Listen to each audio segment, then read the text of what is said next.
Hello and welcome to EPR with your favorite environmental enthusiasts, Nic and Laura. On today's episode, Laura and I talk about why we ask people what they do for fun. We interview Marilyn Waite about going from sanitation to nuclear, financing the future, and climate curiosity. And finally, giraffes are 30 times more likely to get hit by lightning than people. True, there are only 5 well-documented fatal lightning strikes on giraffes between 1996 and 2010, but due to the population species being just 140,000 during this time, it makes for about a 0.003 lightning deaths per 1,000 giraffes each year. This is 30 times the equivalent fatality rate for humans. I don't know. I was trying not to laugh the whole time. I should feel bad. But I know. I'm like, why are you laughing? What's happening here? I don't mean to. It's just they're taller. So of course, I guess I'd never thought of it, but it makes sense. And I feel bad, but for whatever reason, it's making me laugh. So I mean, you should stay away from giraffes. Yeah. I know. I'm on our list now. Ooh, hit that music.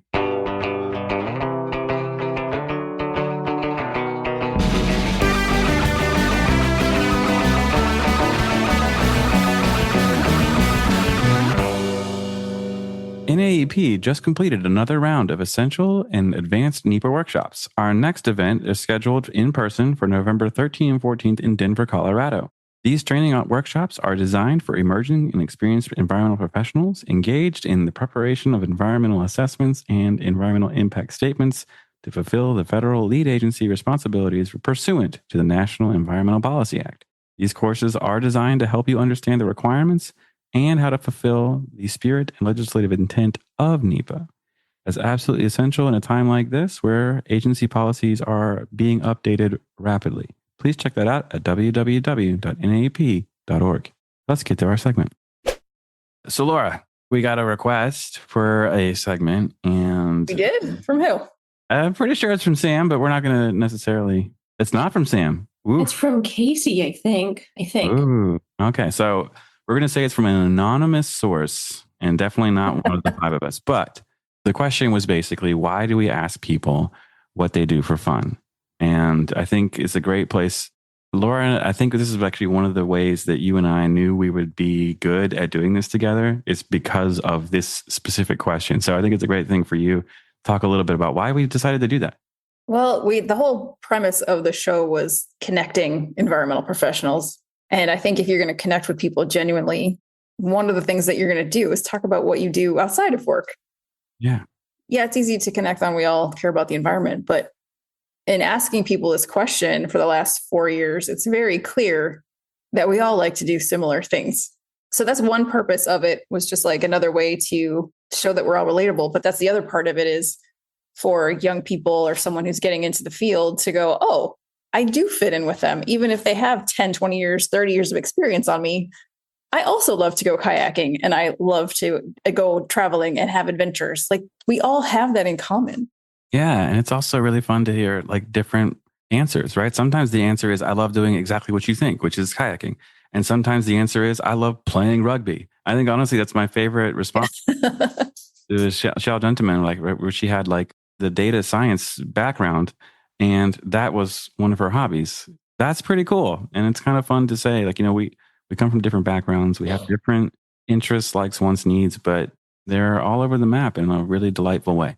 Yeah. So we all have these cross-cutting things, but even that, Marley is our possibly pro soccer person on our team. So when we have someone on and she goes, oh, they're also a sports person. Like, it's okay to be an environmental professional and show up however you are showing up to your job every day. But at the same time, it's okay to be human and have these other interests. And so, laser beam a goal, right? From like 30 yards away and have it be picked up on social media, for example. Exactly. So it's just more interesting. I think personally, without learning that deeper part of stuff, it would be very superficial. Yeah. And it's also like, one of the reasons we talk about connections, it's like, this is an easy way for you to connect with somebody that you're interested in. And maybe you will have the same interest as this person. They're a Cincinnati Bengals fan. You liked how your dad watches the Cincinnati Bengals, whoever, you picked it up and now you have a conversation started. You're like, hey, I've been watching the Cincinnati Bengals since I was 6. And you can talk about it and that person will be delighted. And I don't know what your experience is like, but when people you don't know ask you for advice, it's not necessarily a bad thing. But if someone asks you about, your favorite whatever, you could talk about that for hours. And then they ask you for advice. You're a lot more receptive to saying more things. It's almost like an open door, so to speak. Yeah, exactly. I mean, knowing that Matt Sickle is such a huge Lego nerd, that's an easy entry point of conversation over sustainability if you're just learning it or haven't even learned much about it at all, right? Golly, that's that story he told about it was so human, right? Where it's his wife watching the Lego movie with the dad who was very obsessed with the Legos, just turning over and looking at him like, this is you realize. It's such a human thing. We've all been there. You're like, oh no, I do that too. So yeah, I think that's kind of it. I mean, that's pretty much the reason. And it's still one of my favorite parts of almost every interview is just finding out what else do you do? It's not just the cool stuff. What else do you do? Yeah, exactly. And it's like, show me your human part at the end. Yeah. And, but I don't know, do we talk about stuff, but have you exhausted all of the things that you do for fun, comedy? Well, we talked about music, I think a little Comedy, bit. music. Music was like the first thing you and I connected on. And that's like, that was pretty cool. But I mean, like the rest of it's also like, I love going to like camping and kayaking. And I just did that last weekend and that was pretty fun. And, I love doing that. And exactly. You know what? Like NAEP really wants to get everyone together. There should be like a camping component of the conference or something. I literally just had that idea. I was like, what'd be great is if we, like my team at Dawson, if we all had a camping trip, that'd be super fun. And then I was like, does that make me, I feel like I just crossed all the way into dadhood without being a dad. Like that is like, let's go on a camping trip, right, guys? And they're like, oh, nobody wants to do that, but that's the what goal manager. I would go. If someone set it up, I would go.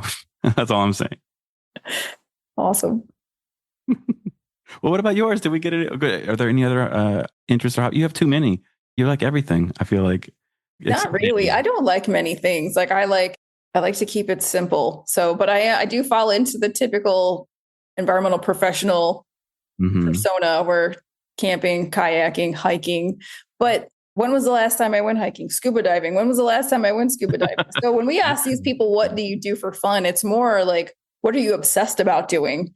Yeah, that's true. And for me, it's working. It's so sad, but I, and travels, but I combine the two together. Yeah. And eating food. Like I think my biggest joy this week has been getting a cafe con leche with non-dairy milk and decaf. Like, I don't know if that's fun, but for me, I'm like, this is heaven. Yeah. But that it really is. That's the whole point, right? It's fun for you. And there's always more than one person that's there, right? In the same boat. Like, yeah, cafe con leche. That's the coolest part about it.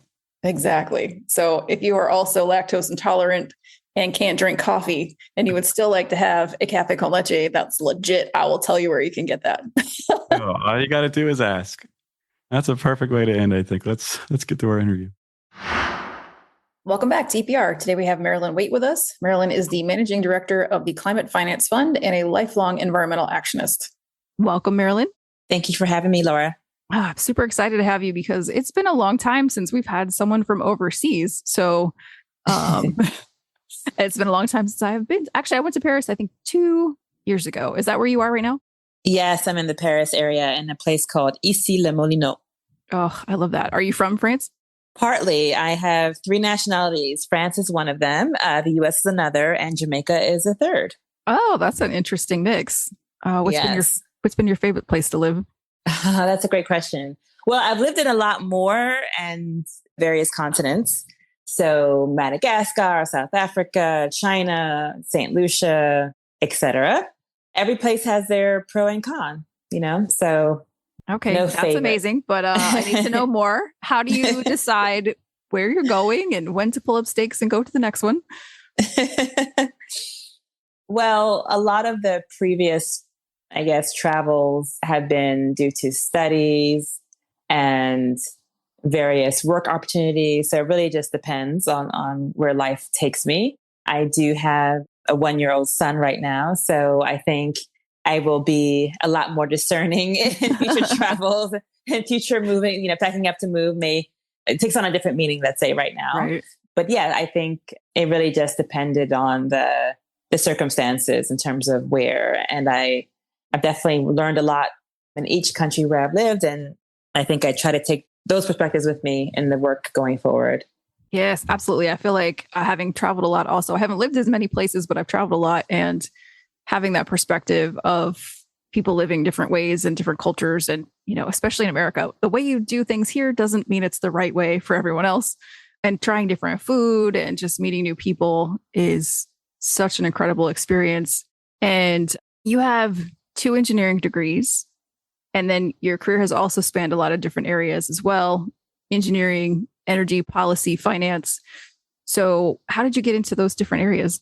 So I did study civil and environmental engineering with a specialty on the environmental side, although I still learned a lot about concrete and steel, as all civil engineers do.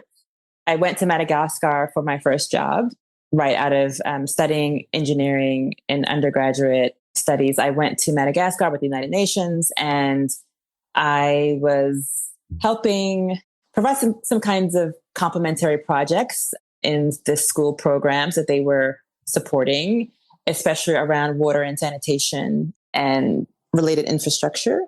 And it was actually in Madagascar that I had an aha moment around energy access, reliability, because I was in the south of the country, which is completely different from the north, north rainforest type of environment, the south very drought prone. And so the local utility company, which ran hydropower, small scale hydropower stations, they ran out of water, they ran out of money. And so I went for a lot of months without electricity and had to use backup diesel generators and all kinds of craziness. And I saw the impact that had on, businesses. If you can remember the days of cyber cafes, those were those days. Yep. So they went out of business. Refrigeration companies, all kinds of negative impacts and consequences to not having stable, reliable electricity. And so I shifted my focus from there, from water resources to energy. And then I eventually worked in the nuclear energy field. And I worked in a number of capacities, from recycling spent fuel at a nuclear power plant to supporting the construction of new reactors. And eventually I made my way to corporate research and development, or R&D, where I was working on their water energy nexus. So things kind of came full circle. Of course, very different scale. Water energy nexus, taking the waste heat from nuclear power plants, for example, to power, let's say, a desalination plant, and trying to be as energy efficient as possible. And then I also had this portfolio of supporting due diligence around renewable energy technology. So offshore wind, concentrated solar power. And all of this was really exciting.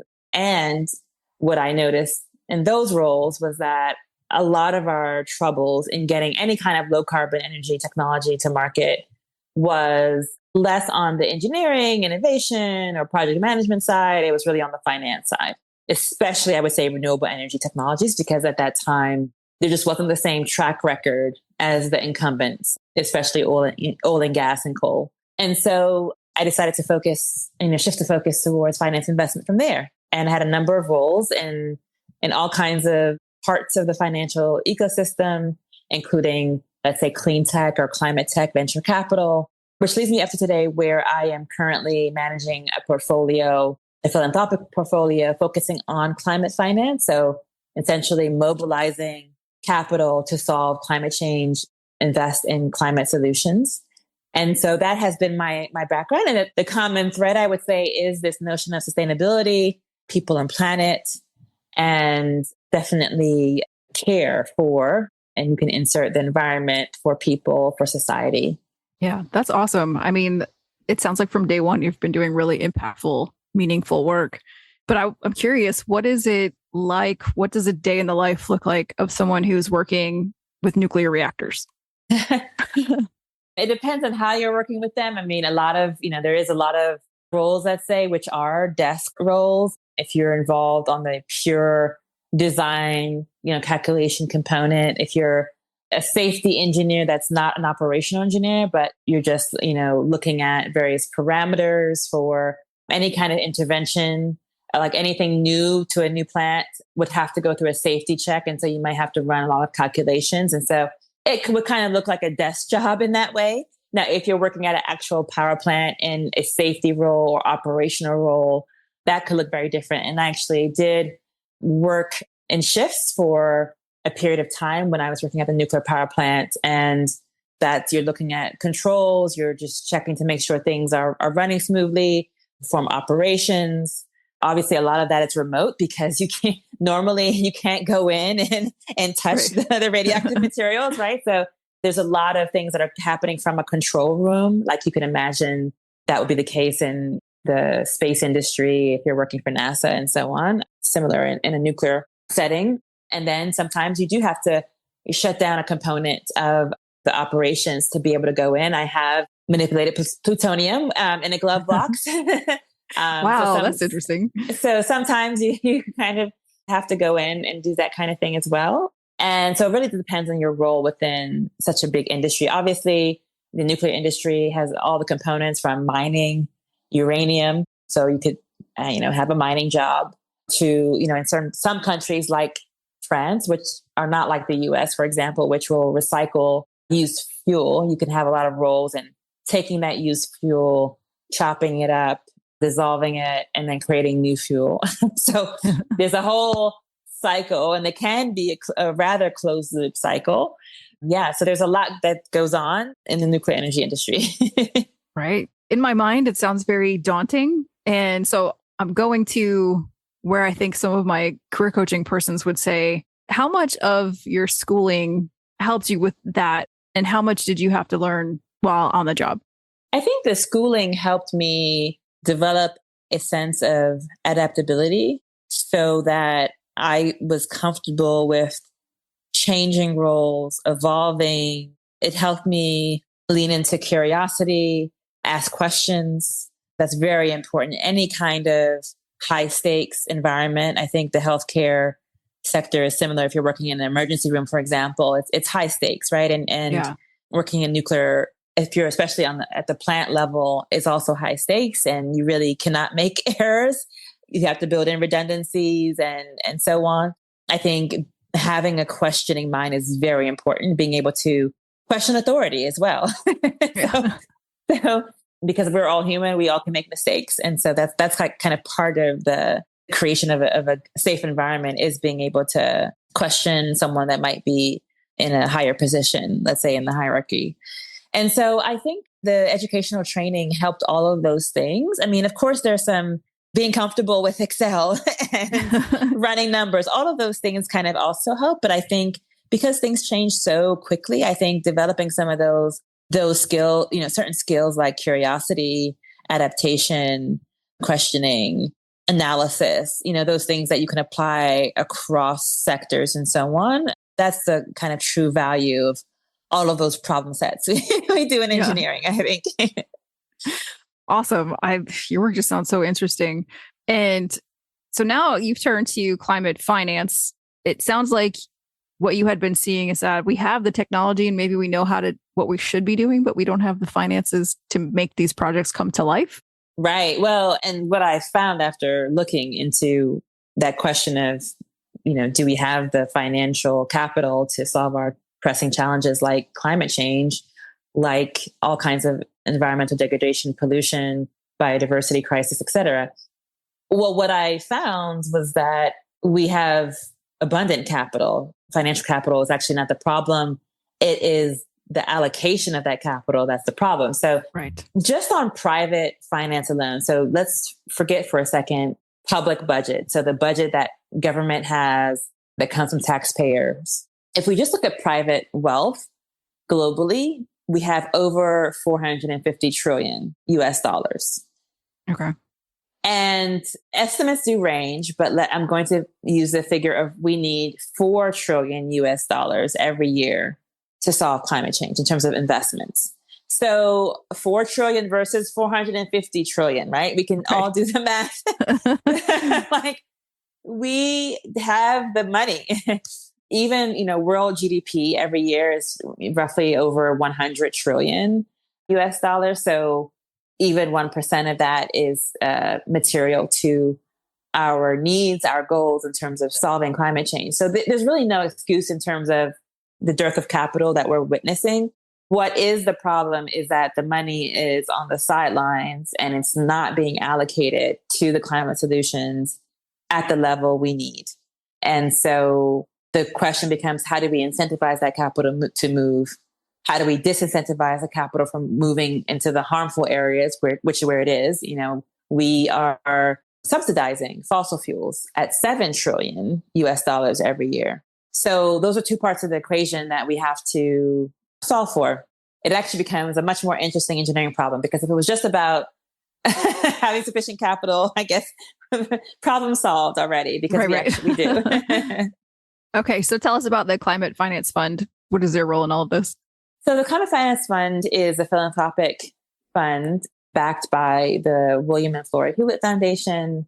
And we are using our capital now. Our capital is in the tens of millions. We're talking, 75 million over 5 years to help mobilize more capital. So while we are working on a scale of, let's just call it 100 million in terms of the portfolio we manage, we are looking to influence those trillions through two primary strategies. One strategy is systemic change.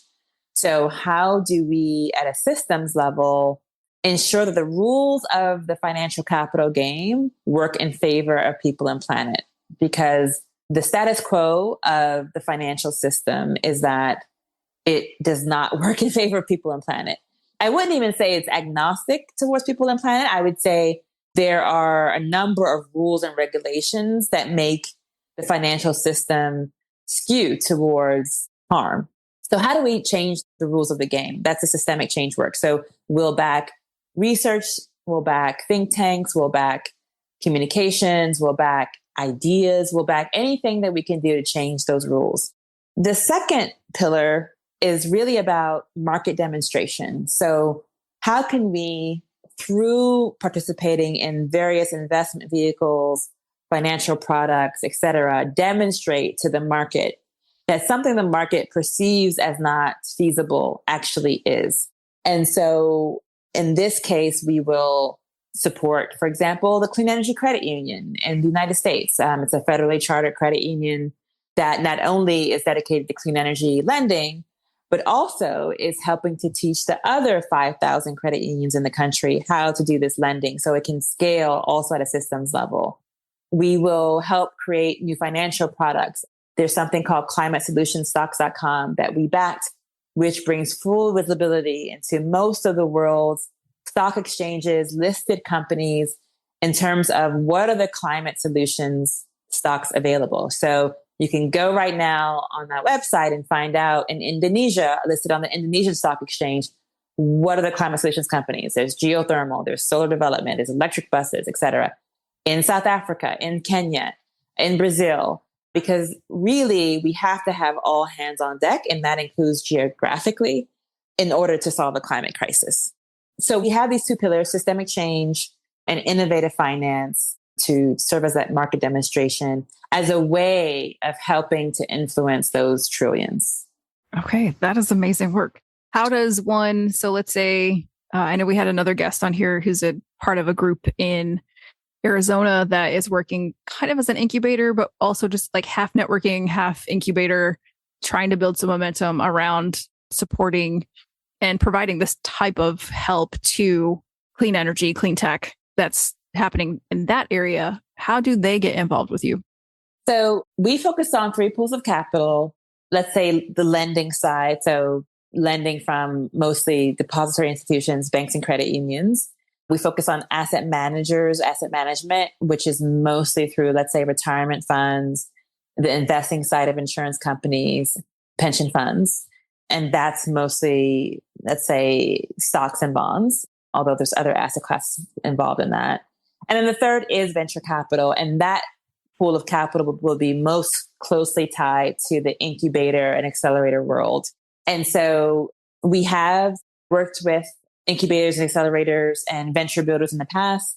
For example, we have backed New Energy Nexus to launch a climate fintech study report to kind of understand the lay of the land, and also launch a challenge, so kind of like a prize, global prize, where climate fintech companies across the globe could apply and receive cash to help scale their ventures.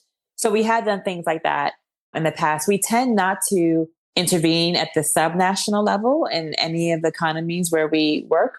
And we do tend to focus on capital domiciled in China, the US, the European Union. Although for the past year and a half, we have been moving towards, well, how do we get the capital from those economies into the broader global South? And so more low and middle income economies. I would say using my previous hat where I was leading an energy practice in a venture capital firm, I would say the subnational work is extremely important, and the networking of them so that the startups who are innovating wherever they are in the world can get the support they need. And I would say when you're at the small and medium-sized enterprise level or SME level, that's where the financial system is its weakest. A large multinational company has no trouble getting loans and all kinds of capital to scale its operations, but really it's the global SMEs that need the most support. And that's where we have the most work to do as a financial system to support those SMEs. Okay, awesome. That's a good distinction and something I think important for these engineers and people working on these solutions, if they are in a sub type of level, that they realize and recognize that maybe that there's opportunities to level up or to seek higher help and funding. And so what other trends or challenges are you seeing in the climate finance world? Well, I would say at this juncture, one of the biggest challenges is the dearth of capital in low and middle income countries, also low and middle income communities in high income countries. There's a statistic I use, roughly 15 cents out of every dollar crosses a border into an emerging market for climate finance. And it should be the other way around. It should be 75 cents of every dollar because 75% of emissions are happening in the global South. Most of the economic growth and thus emissions growth is happening in the global South. In the next decade, most of the infrastructure that's going to be built will be built in places like Nigeria and India and Brazil.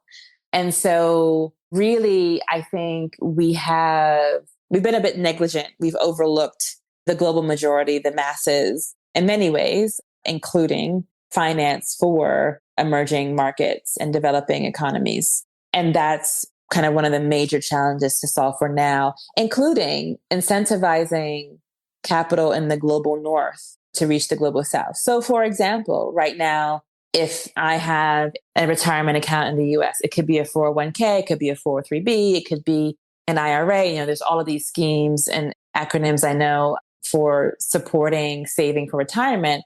There's virtually no product that I can think of on the market today that will allow me even to place a small amount, even let's say $100 into a fund that's dedicated to investing in sustainability and climate solutions in emerging markets. Yet that's often where the higher returns are generated.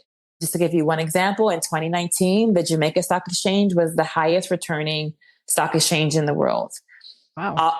Oftentimes it's an emerging market stock exchange that are bringing in these higher returns.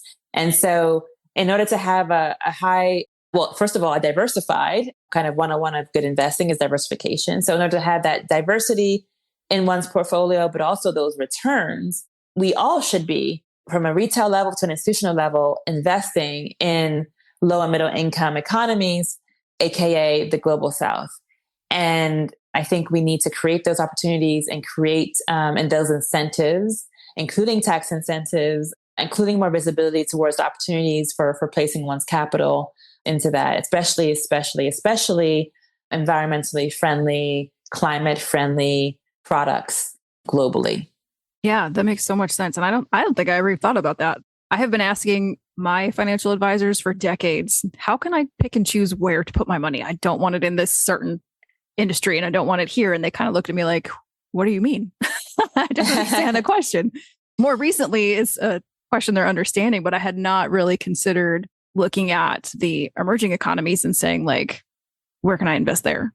Yeah. So check out climate solution stocks. I mean, in terms of US based funds, we've worked with a number of institutions and products. Sphere is like a fossil fuel free large cap index that's on the market. Carbon Collective has an ETF And I think a bond product now that's focused on climate solutions and we need to have emerging markets put on the table, and climatesolutionstocks.com at least brings visibility. So next time you speak with your advisor, you can say, hey, listen, can you place X amount of capital in these stocks? Give me something that works, according to here's my risk profile, it, do your thing and place the capital.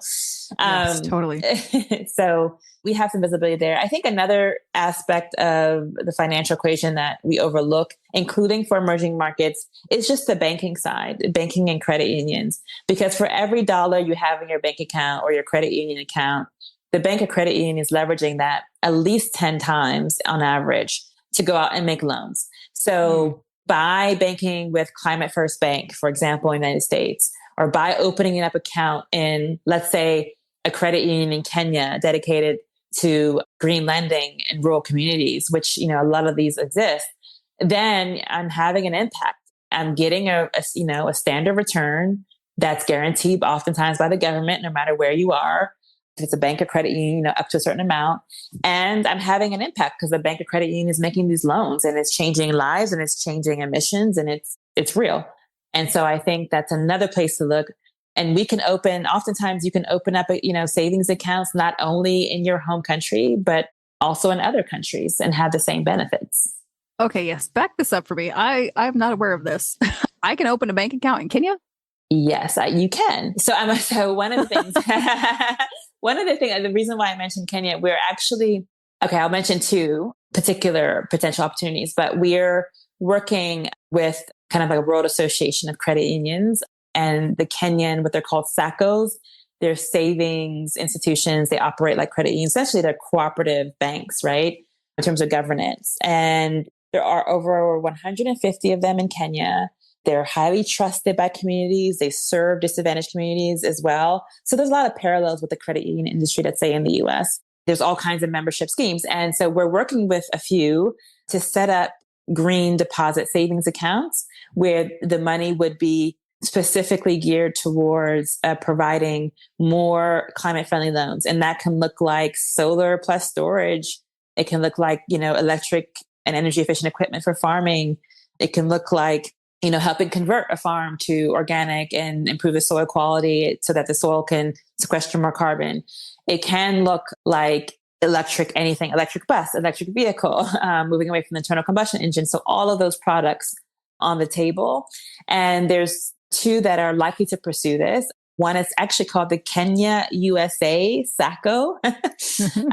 And actually the Kenyan diaspora in the United States started this SACCO. So they are really geared to, if you're also a US citizen or US resident or what have you. There's one also called K Unity, and they have a diaspora account. And so when they have these like diaspora accounts, they're already attracting people who are outside of the country, right? And so even if you open an account with them today, you're going to have a positive societal impact as they work on specific green products. I could go on and on and on because this exists rolled over. Yeah, that's amazing. I had no idea. Yeah. And and just like the United States, for a credit union or a bank or SACCO or a bank in Kenya's case, a certain amount would be insured by the federal government, right? And so it's super, super low risk and impactful. Yeah, that's amazing. Thanks for sharing that. I'm always trying to educate myself. I feel like I don't know anything about finances, and I'm probably 95% more educated than most people. So I really appreciate you sharing this information. Absolutely. Absolutely. And in terms of the banks and credit unions in the United States, if that's of interest, there's a few databases. Mighty Deposits has a database. Green America has a database, for example. B Lab has a database for all B certified companies, including banks that are B Corps, like Climate First Bank, Amalgamated, Sunrise, et cetera, et cetera. And so there's a lot of information and easy, accessible information available. That's awesome. I want the people listening, especially younger emerging professionals, to realize this too. Like, start planning now and start listening to this type of advice, because I could only imagine if my whole life I've been putting money in places where it can make an impact. That would be so exciting. Mm-hmm. Mm-hmm. But I could talk to you about this forever.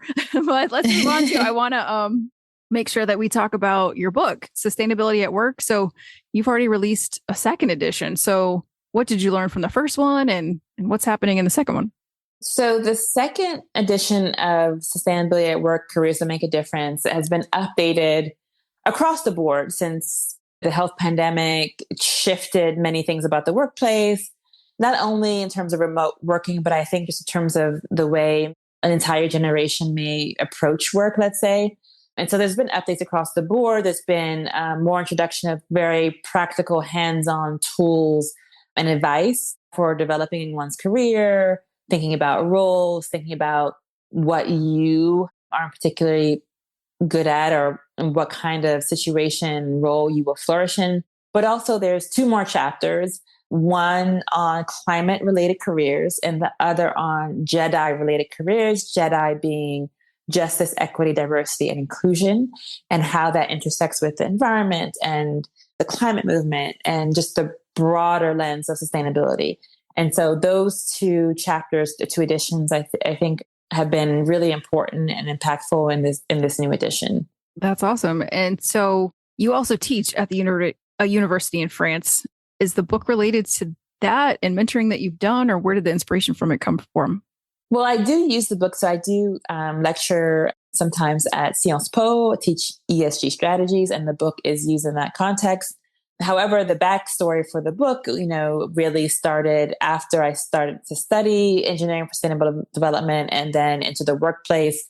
And after observing kind of a disconnect really between theory and practice. And what I found was that actually, you can integrate sustainability and these concepts into any field, any sector. And that actually, if we're going to succeed in driving, let's say, the 17 Sustainable Development Goals of the United Nations, then we will have to bring this to the workplace. We can't just leave it at home. So we can't just do the best we can at home in terms of our purchasing, our lifestyle, our living. We actually have to transform the companies where we work, the operations, if we're going to have that overall transformation in line with sustainable development.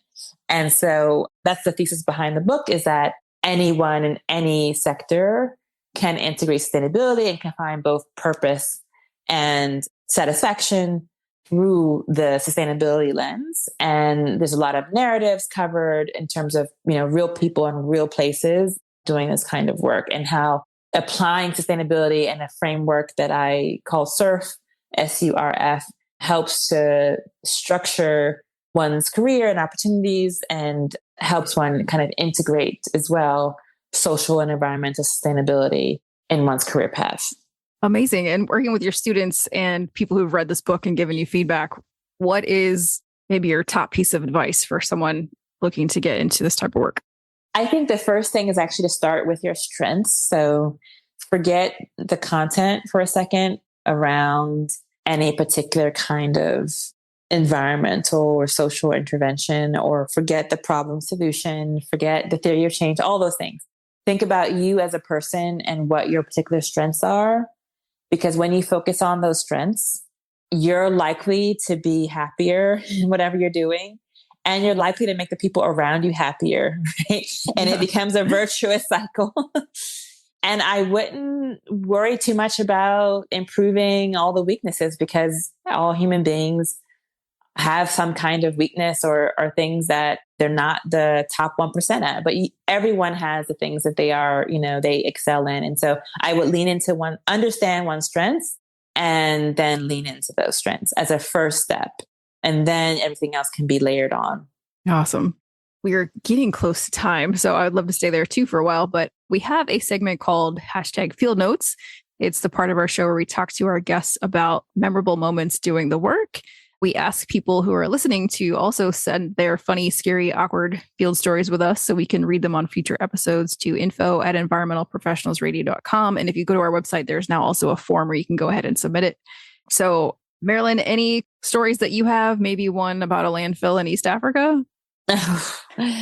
Well, I was just on a trip to Nairobi in Kenya, and I visited with a group of people the largest landfill in East Africa, a place called Dandora. And it was I would say one of those life-changing experiences where I was like, I am not ever going to buy a plastic, water bottle ever again. I will look and find the glass, anything that's sustainable. Of course, I refill if it's available, bring my own bottle, refill, of course. But if I'm in a situation where I have to buy something new, I will have to look for the non-plastic option. And it was just, it's very difficult to describe. It's just like a city of waste. Yeah. And mountains of waste. And you see the textiles and you see the plastic and you see the, people who are sifting through it. And it is not okay. Like it's just like everything is wrong about the scene. And then you have those, big birds. I'm forgetting the species name right now. Are storks? Oh, maybe? the frigate birds? They're the huge ones. Or the albatross? And I'm just guessing. They're the huge birds that like to hang out in filth. Yeah, I think it depends where you are. Like in Florida, the vultures come and even bald eagles will come. Oh, bald eagles like trash? I didn't know that. They will. Yeah, they will come. I don't know. Seagulls, obviously. But yeah, all kinds of big birds will come. So, well, the name of the place storks. sounds like, okay, yeah. Dandora, it sounds like something out of Star Wars, Yeah. And what got me, I don't know the quantity. I've asked, but I haven't received a good response in terms of like how much methane is being leaked here.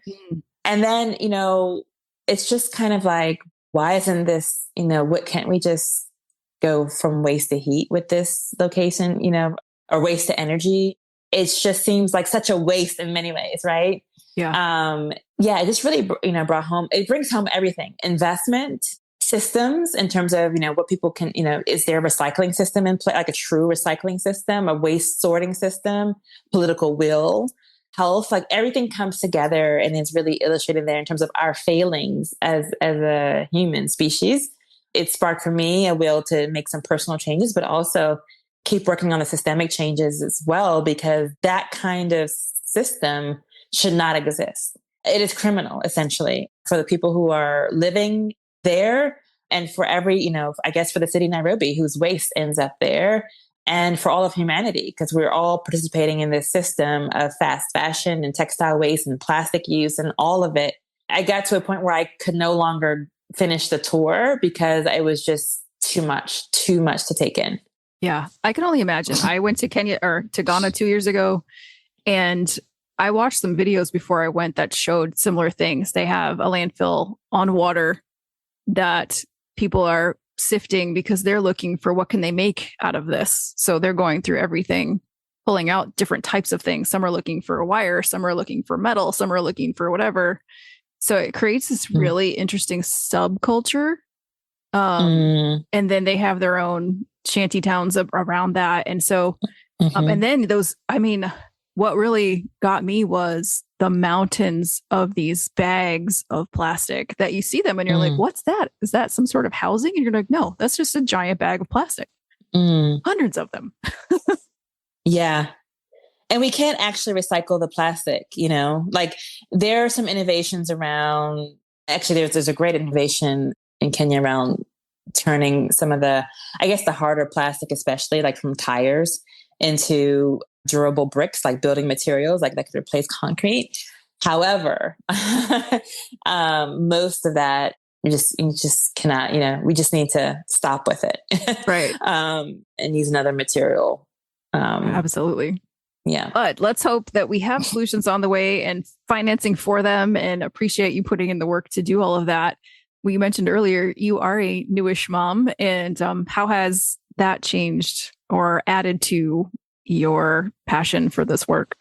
I think it just brings home the concept of intergenerational equity in a real way. So one of the things, the F of the SURF framework, SURF, that I mentioned earlier, stands for future generations, future orientation. And for me, that's a core part of what distinguishes sustainability from other concepts. And I try to bring that to the work. And I have, for a long time, but I think now I have a more concrete understanding of what that means in terms of, a life to take care of in front of me.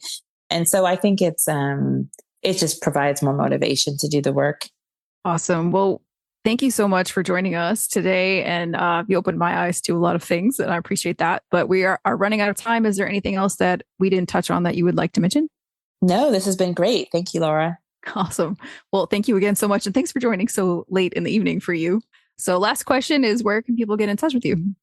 So LinkedIn is probably the best place to find me. I also have a website, marilynwaite.com, and I look forward to hearing from folks. Awesome. Well, thank you again and enjoy your evening and weekend. Thank you. You too. And that's our show. Thank you, Marilyn, for joining us today. Please be sure to check us out each and every Friday. Don't forget to subscribe, rate, and review. See ya, everybody. Bye.